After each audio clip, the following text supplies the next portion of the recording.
আসসালামু আলাইকুম রহমতুল্লাহি ওয়াবারাকাতুহু। সম্মানিত দর্শক, অবস্থা দৃষ্টে মনে হচ্ছে যে রাজনৈতিক জটিলতায় বেশ ঝামেলায় পড়েছে বাংলাদেশের সবচেয়ে বড় দল এবং সবচেয়ে বড় জনপ্রিয় যে রাজনৈতিক সংগঠন বিএনপি। যেভাবে খুব সহজে আমরা মনে করেছিলাম যে নির্বাচনের পরপরই বিএনপি ক্ষমতায় চলে আসবে এবং সব কিছু বিএনপির নিয়ন্ত্রণে থাকবে এবং বিএনপি যেভাবে চাইবে একক কর্তৃত্বে তারা অতীতের মতো করে ২০ দলীয় জোট বা ৭০ দলীয় জোট করতে পারবে এবং তারা যেভাবে যাকে চাইবে সেভাবে তাকে পাবে। এর কারণ হলো যেহেতু তারা ক্ষমতায় যাচ্ছে, কাজেই তাদের আনুকূল্য পাওয়ার জন্য, বন্ধুত্ব পাওয়ার জন্য সবাই আনকন্ডিশনাল, কোনো রকম শর্ত ছাড়াই তাদের সঙ্গে বন্ধুত্ব করবে। কিন্তু এখন দিনকে দিন পুরো পরিস্থিতি তাদের জন্য বুমেরাং হয়ে পড়েছে। এই মুহূর্তে বিএনপির রাজনৈতিক অঙ্গনে কোনো বিশ্বস্ত ট্রাস্টওয়ার্দি, যেটাকে ইংরেজিতে বলা হয় ট্রাস্টওয়ার্দি, ডিপেন্ডেবল, যার প্রতি নির্ভর করা যায়, ওয়ার্কেবল, যার কার্যক্ষমতা রয়েছে এবং পপুলারিটি রয়েছে অ্যান্ড ইফেক্টিভ, সেই ইফেক্টিভনেস রয়েছে, এইরকম কোনো বন্ধু, কোনো ব্যক্তি, কোনো গোষ্ঠী বিএনপির পাশে আছে আমার কাছে মনে হচ্ছে। আমি কাউকে বড় করতে চাচ্ছি না, ছোট করতে চাচ্ছি না। বিএনপির অনেক শীর্ষ নেতৃবৃন্দ দেখা গেল যে বাংলাদেশের ১০-১২ জন বা ১০-১২টি রাজনৈতিক দলের সঙ্গে বন্ধুত্ব করার চেষ্টা করেছে। এই মানুষগুলো বা এই দলগুলো সবসময়টিতেই সবসময় পরগাছা রূপে, যাকে বলা হয়, তারা তাদের অস্তিত্বের জানান দিয়েছে এবং তাদের সৌন্দর্য, সফলতা পরগাছা হিসেবে। উদাহরণ হিসেবে আওয়ামী লীগের কিছু পরগাছার কথা বলি। যেমন ধরুন সাম্যবাদী দল দিলীপ সাহেবের, কিংবা রাশেদ খান মেনন সাহেবের দল, কিংবা হাসানুল হক ইনু সাহেবের দল, অথবা সেই মাইজ ভান্ডারীর যে দল রয়েছে ইসলামী দল। তো ওনারা যে রাজনীতি করেছেন বিএনপি এবং আওয়ামী লীগের বাইরে গিয়ে, তারা ভিন্ন একটি প্রতীক নিয়ে স্বতন্ত্র নির্বাচন করে এসে পাশ করবেন, এইরকম মূঢ়ত জনপ্রিয়তা, গ্রহণযোগ্যতা তাদের নেই। এবং তাদের সম্পর্কে বলা হয় এদের অনেক লোক আছেন যারা খুব বড় নেতা, ভীষণ রকম বড় নেতা, কিন্তু নির্বাচনী এলাকায় একটা চেয়ারম্যান পদে নির্বাচন করে, স্বতন্ত্রভাবে চেয়ারম্যান পদে নির্বাচন করে আসার যোগ্যতা তাদের নেই। ফলে তারা সবসময়টিতেই কি করেছে, আপনার পরগাছা হিসেবে তারা বিভিন্ন রাজনৈতিক দলের পৃষ্ঠপোষকতা নিয়ে রাজনীতিতে টিকে আছে। তো এখন আওয়ামী লীগের জমানাতে যে সকল পরগাছা বা যে সকল গৃহপালিত রাজনৈতিক দল, বিরোধী দল তারা ছিলেন, আবার এরশাদের জমানাতে যারা গৃহপালিত রাজনৈতিক দল ছিলেন, কেননা এরশাদের জমানাতে তো শেখ হাসিনাকে গৃহপালিত বিরোধী দলীয় নেত্রী বানিয়ে ফেলেছিলেন এরশাদ। তো যার জন্যে এরশাদের সফলতা এই ক্ষেত্রে অনেক অনেক বড়। তো তিনি একবার শেখ হাসিনাকে বানালেন, শেখ হাসিনা ৮৬ ইলেকশনে প্লাস জামাত, তো তাদেরকে গৃহপালিত বিরোধী দল বানালেন। আবার এই দলকে ছুঁড়ে ফেলে দিয়ে আসম আব্দুর রবকে, জাসদকে তিনি আবার গৃহপালিত বিরোধী দল বানালেন। তো সেই জমানাতে যদি ধরেন শেখ হাসিনা, আসম আব্দুর রব, তাদের তুলনায় আবার শেখ হাসিনা যাদেরকে গৃহপালিত বিরোধী দল বানিয়েছিলেন, যেমন জাতীয় পার্টি, তারপর জাতীয় পার্টি, এরপর জাসদ, ওয়ার্কার্স পার্টি থেকে আরও অন্যান্য নানা রকম পার্টি, তাদেরকে তিনি গৃহপালিত বিরোধী দল বানিয়েছিলেন। তার সঙ্গে সঙ্গে আবার কিছু বেঈমান, কিছু মুনাফেকও তিনি তৈরি করেছিলেন বিভিন্ন পার্টি থেকে। যেমন উকিল আব্দুল সাত্তারকে তিনি বিএনপি থেকে ছাড়িয়ে নিয়ে গিয়েছিলেন, কিংবা বিএনপির যে সকল নেতাদেরকে ভয় ভীতি দেখিয়ে দলের বিরুদ্ধে নিয়ে তাদেরকে শপথ গ্রহণ করতে বাধ্য অথবা প্রলুব্ধ, যেটা করেছিল, এটাও আওয়ামী লীগের এক ধরনের সফলতা। আপনি নিন্দা করতে পারেন, মন্দ বলতে পারেন, কিন্তু এই কাজটি তারা করতে পেরেছিলেন। ফলে বিএনপির যে সকল নেতৃবৃন্দ পার্লামেন্টে গিয়েছিলেন, তাদের ব্যাপারে বিএনপি পরে যে ব্যবস্থা নিয়েছে 4 বছর পরে, সেই ব্যবস্থাটা কিন্তু তারা প্রথম দিকে তারা নিতে পারেননি। তো যা হোক, তো সেই যে অতীতের যে ইতিহাস, গৃহপালিত বিরোধী দল হওয়ার ইতিহাস এবং তাদের যে মান, সেই তুলনায় যদি আপনি সেই সকল গৃহপালিত বিরোধী দলের নেতাদেরকে পাঙ্গাস মাছ, রুই মাছ কিংবা ধরেন আরও বড় বড় বড় মাছ, নীল তিমি মনে করেন, সেই তুলনায় এখন বিএনপি যদি আমাদের বরিশাল অঞ্চলে বলে ঝুরা চিংড়ি, একেবারে এক একটা চিংড়ি একটা পশমের মতো ছোট ছোট, এটা শাকে ব্যবহৃত হয়, এগুলো মাথা ঠাথা কিছু ছেঁড়া যায় না, তো ঝুরা চিংড়ি বলে এগুলোকে। এগুলো বেঁচে আছে না মরে আছে, পচে গেছে না গন্ধ, এগুলো বোঝা যায় না। তো দক্ষিণাঞ্চলে এরকম চিকন জাল দিয়ে এরকম ছোট ছোট চিংড়ি, এগুলো বাচ্চা চিংড়িও না, এগুলোকে বলা হয় ঝুরা চিংড়ি। তো এরকম ঝুরা চিংড়ি ভর্তা করার জন্য এগুলো লাগে, আর এগুলো ভাজি করে তারপরে শাকের মধ্যে এগুলো দিয়ে দক্ষিণাঞ্চলের মা বোনেরা রান্না করে। তো জাতীয় পার্টির জমানাতে এবং আওয়ামী লীগ জমানাতে যারা গৃহপালিত বিরোধী দল ছিল, তাদের এক একটা নেতার যে উচ্চতা, যদি আপনি রুই মাছ ধরেন, পাঙ্গাস মাছ ধরেন, হাঙ্গর ধরেন, সেই তুলনায় এখন যারা আছেন এদেরকে আপনি ঝুরা চিংড়ি ছাড়া আর কিছু বলতে পারবেন না। কিন্তু অবাক করার ব্যাপার হলো যে এই ঝুরা চিংড়িগুলো এই জমানাতে অনেকে পাঙ্গাস মাছের মতো লাভ দিচ্ছে, আইড় মাছের মতো, যাকে বলা হয় তারা দুই পাশ দিয়ে কাটা বের করে ফেলছে, হাঙ্গরের মতো হা করছে, হা করার পরেও তারা বিএনপির সঙ্গে খেলছে, বিএনপি তাদের সঙ্গে কিন্তু খেলতে পারছে না। আমি নাম বললাম না, আপনারা স্পষ্টতই বুঝতে পারবেন। ফলে পুরো রাজনৈতিক অঙ্গনে বিএনপি বলতে গেলে একা হয়ে গেছে এবং একাই তাকে লড়াই করতে হবে। এবং এই লড়াইয়ে সে যদি এই সকল ঝুরা চিংড়ির পিছনে ঘুরে, তাহলে তার যতটুকু আছে ততটুকু মানে যাকে বলা হয় শেষ হয়ে যাবে। এবং এই ঝুরা চিংড়ি সংক্রান্ত একটা বাস্তব অভিজ্ঞতা বলি।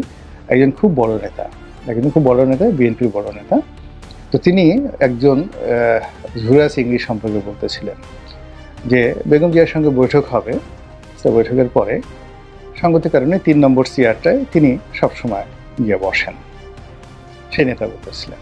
হঠাৎ করে তিনি একদিন গিয়ে দেখেন যে তার একটু পৌঁছাতে দেরি হয়ে গেছে, আর একজন এরকম ঝুরা চিংড়ি সে গিয়ে ওই ৩ নম্বর চেয়ারে বসে আছে এবং সে কারোর দিকে তাকাচ্ছে না, কেউ বলছে না যে আপনি উঠে গিয়ে পিছনে বসেন।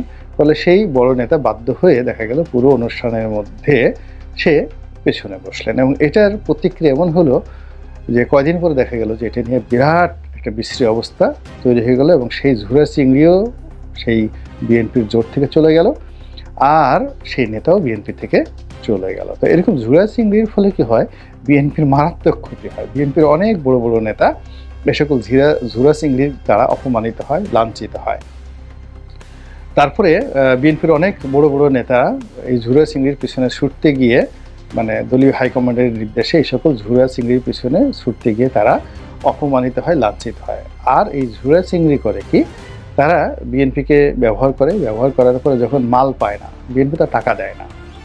যদি এদেরকে টাকা দেয়, সেটা জামাতের লোক টাকা দেখ কিংবা ডিজিএফআই টাকা দেখ কিংবা অন্য যে কোনো লোক টাকা দেখ, সঙ্গে সঙ্গে এই ঝুরা চিংড়ি যত গোপন কথা আছে, যত কিছু আছে, সব কিছু তারা প্রতিপক্ষের নিকট বলে দেয়।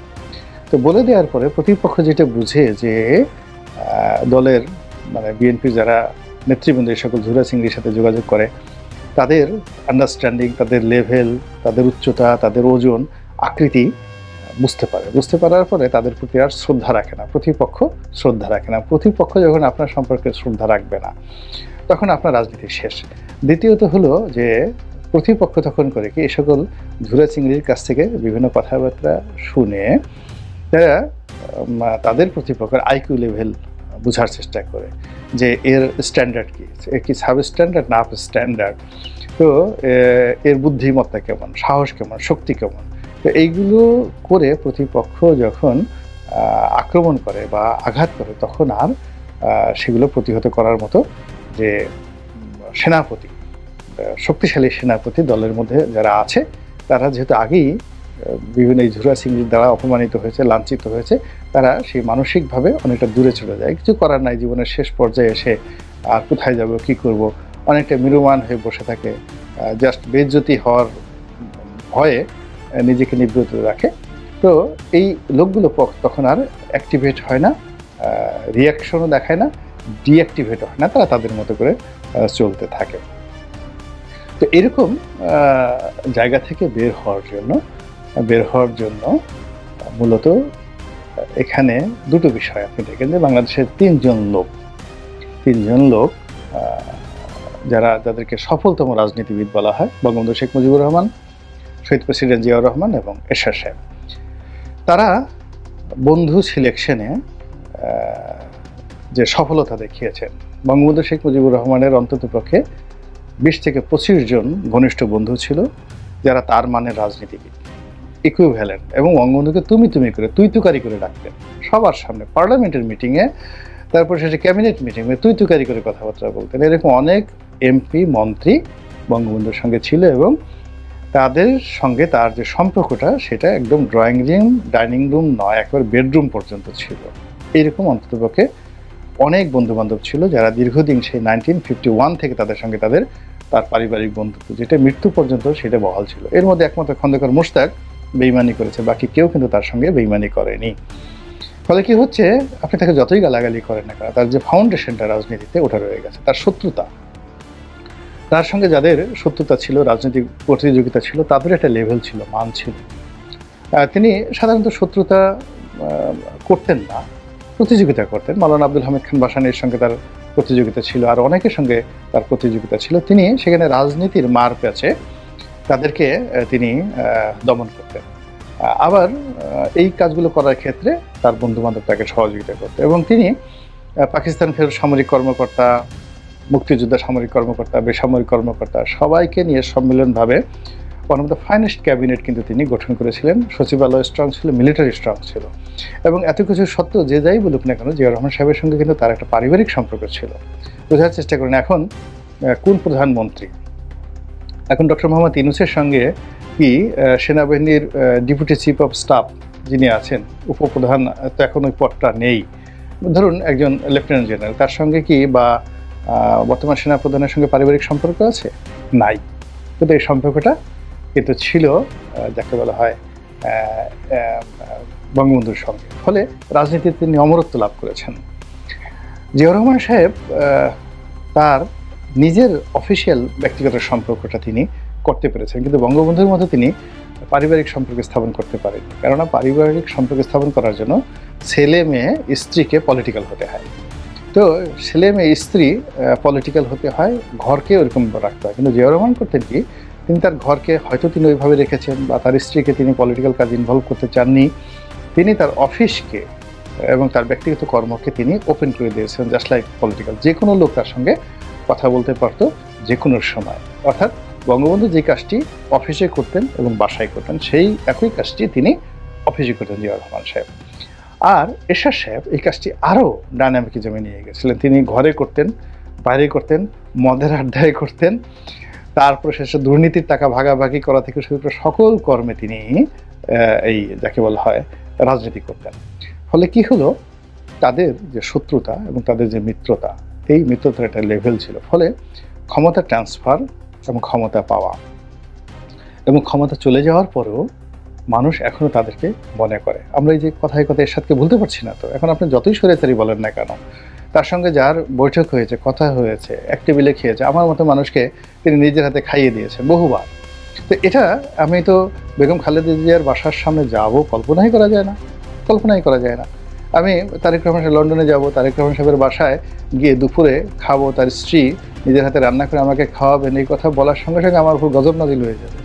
অথচ আপনি যদি শেখ হাসিনার কথা কেউ যদি চ্যালেঞ্জ করে যে আমি শেখ হাসিনার প্রধানমন্ত্রী ছিল, আমি শেখ হাসিনার দোতলায় উঠে আমি দুপুরে শেখ হাসিনার সাথে এক টেবিলে খাবো, এটা যদি কেউ জিদ ধরে এবং গিয়ে যদি সে শেখ হাসিনাকে বলে যে আপা আমি তো একেবারে অপরিচিত একটা লোক, এমনকি যদি ধরেন পাপিয়া বা বিএনপির হারুন কিংবা ধরুন গয়েশ্বর বাবু, সে যদি শেখ হাসিনাকে বলে যে আপা আমি তো একটা বাজি ধরছি একটা লোকের কাছে, গয়েশ্বর চন্দ্র রায় কিংবা মির্জা আব্বাসের কথাই চিন্তা করো, বা মির্জা আব্বাসের ওয়াইফের কথা চিন্তা করো, আমি একটা বাজি ধরছি, আমি দুপুরে আপনার সাথে টেবিলে খাবো এবং দোতলায় খাবো, এবং আপনি রান্না করবেন এবং আপনার হাতের খাবার আমি খাবো, এখন আমার মান সম্মান বাঁচবে না, বা আমি এখন কী করবো, এবং সে 100% সে জিতবে, এই বাজিতে সে জিতবে এবং এখন পর্যন্ত যদি এখনো মনে করেন যে সবচেয়ে কঠিনতম